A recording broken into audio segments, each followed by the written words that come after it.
Hello everyone, it is I, Firefox, and I have finally finished Anohana. Sorry for taking so long. Holy fucking shit, this anime, it tugs at your heart, man. It's one wild ride. I honestly don't even know where to begin. Actually, scratch that. Obviously begin with the plot. Anohana's plot. The inner machinations of my mind are an enigma. So there was a group of 6 friends. I can count. Hold on. Boom.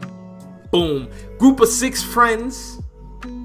One passes away. Holy cow. Okay, he comes back 10 years later. Boom. I'm a ghost. What's up, bro? She can only talk to one of them as a ghost. Damn, son. Holy cow. So, they come with a plan. Bro, how are you gonna rest in peace? I don't know. Maybe it's because I have a wish. Holy cow. So, all the friends come together like boom, bada bing. We made a wish. You go to heaven.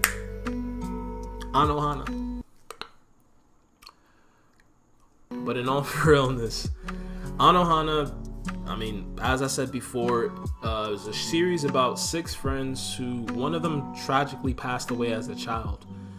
This resulted in all the friends to pretty much grow up separating from themselves and dealing with the grief differently. The main character, known as Jintan, he pretty much decided to live his life as a recluse. He shut himself off from the world. All he did was eat, sleep, play video games, that's it. And one day during the summer, the ghost figurement of the friend who passed away came to his life.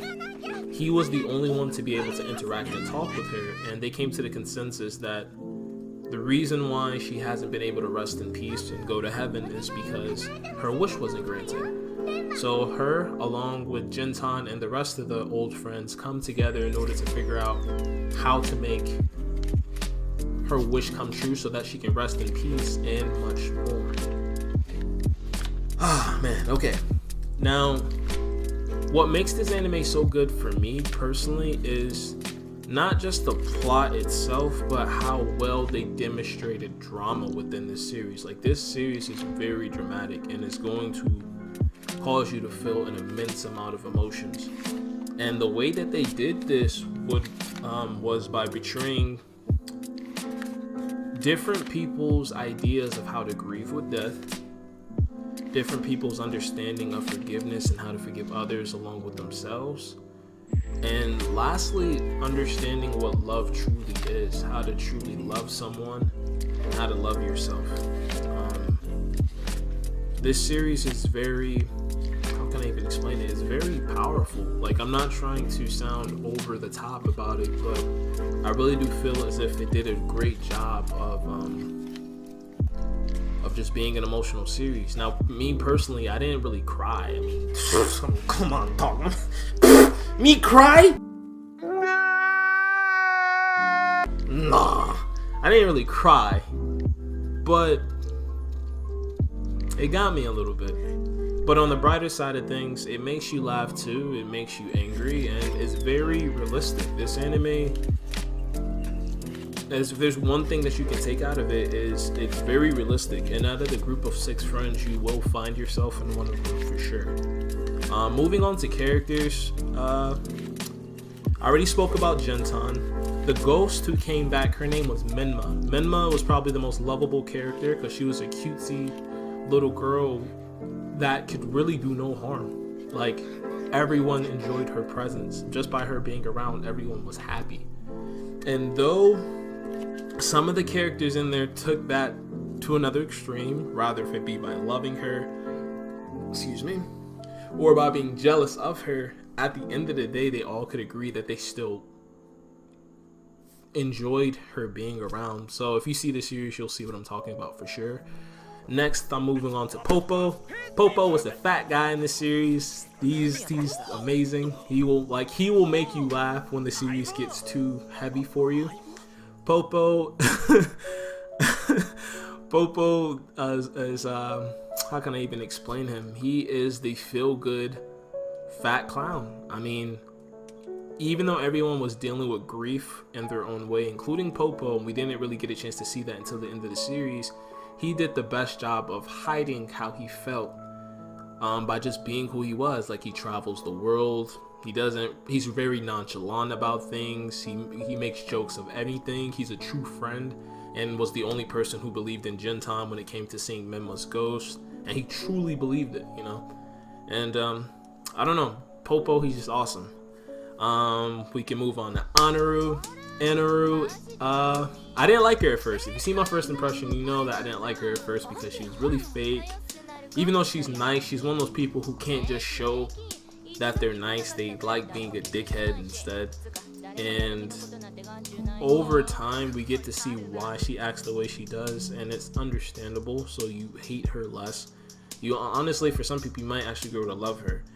And I'm not trying to spoil too much, which is why I'm talking so discreetly. So I do apologize for that. Who else can we move on to? We got Tsuroko. I liked her at first because she seemed as if she was a know-it-all and nothing fazed her. She was very observant. Like, she can see through everyone's bullshit. And I don't know, she was just a goon. Like, she dumped on Anaru, exposed the hell out of her. She exposed Yukiatsu, which is the next character I'm gonna talk about soon. And she was just one of those, how can I explain her? Like, one of those dead kind of females. Like, I can't think of an example right now, but she was just a stern, quiet, know-it-all, observant girl. And then she gets to open up towards the end of the series too, which will make you feel like, wow, like, you know, it touches you. Who else? Yukiatsu. I hated him at first too. Again, you'll know if you watch my first impression. But Yukiatsu, I grew to love him. I mean, he's the man. I mean, come on now, he's the man. Yukiatsu, he was an elite. I mean, he's the most hardworking, the better looking, the tallest, everything. They got everything going for him, and that's going to play a part as to how he feels about life and how he grieved with the death too. Because he always felt below Jintan, no matter how hard he tried. And it ate away at his heart because he didn't view Jintan as someone who's better than him. And in my opinion, Jintan isn't better than him. So I feel for Yukiatsu. And that pretty much wraps up the six main characters. I'm going to discuss two more. One being Jintan's father and the other being Menma's mom. The reason why I bring them up is because I feel as if they play an important role in this series.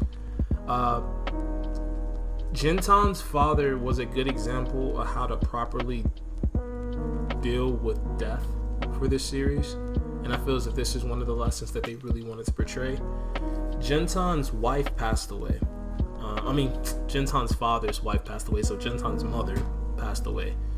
And that ate away at Jintan and his father, obviously. But his father was able to move on with his life.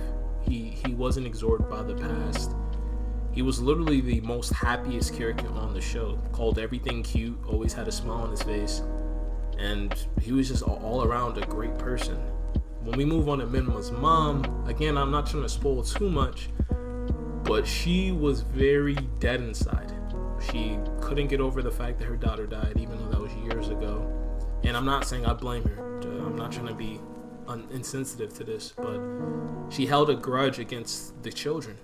I mean, in her eyes, it was like, how come my daughter died, but you guys are still alive? How are you guys able to still grow, but my daughter's stuck on the ground, you know? And it ate away at her to the point where she neglected her son, neglected her husband, and overall just neglected her life. So I feel as if those two characters played an important role without being main characters. This video is running a little bit too long, but sorry dog, there's just a lot you can say about this anime. Let me try to make it fast. Let's talk about animation wise. This was made by A1 Pictures, so these are people who gave us Fairy Tail, Valkyrie's Chronicles, Black Butler, Sword Art Online, and Blue Exorcist. Now, the anime I just named, and how can I even explain? the animation styles can be really good, like Sword Art Online, or it can be really trash, like Fairy Tail. Sorry, it's just trash animation. I feel as if the best way to explain Anohana is in the middle where Blue Exorcist is. Blue Exorcist, their animation was great. I mean, it was good, but it wasn't great like Sword Art Online, and it wasn't choppy like how Fairy Tails was. And then as far as art style, I compare those two the most as well, because Anohana, though it says it's a shonen, it's really a seinen. So because of the dark topics, the characters still have some form of adultism in it. It's not too cute, even though they're drawn cute. It's not too cute. I don't know how to really explain it. The best way to explain it is like how they drawn characters in Blue Exorcist, where they were chibi-esque, but they were still gritty enough for it to be appeasable to an adult audience, if that makes sense. That's how Anohana is written, drawn and written, obviously. Music-wise, the opening, I probably hated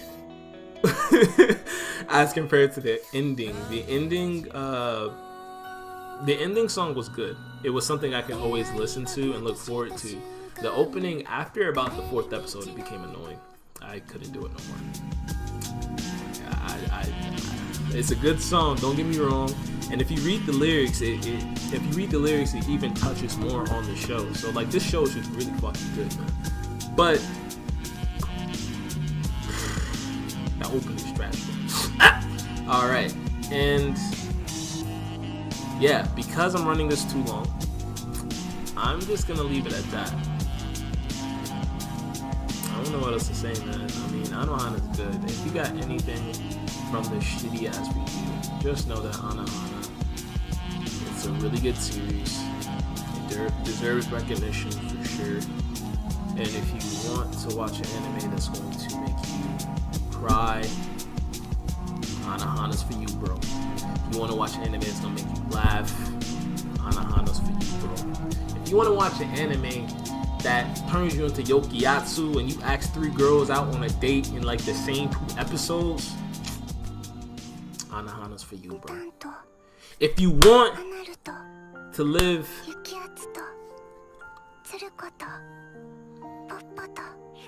that's the end of this video, bro. I'm done, bro. Get the fuck out of here. Get the fuck out.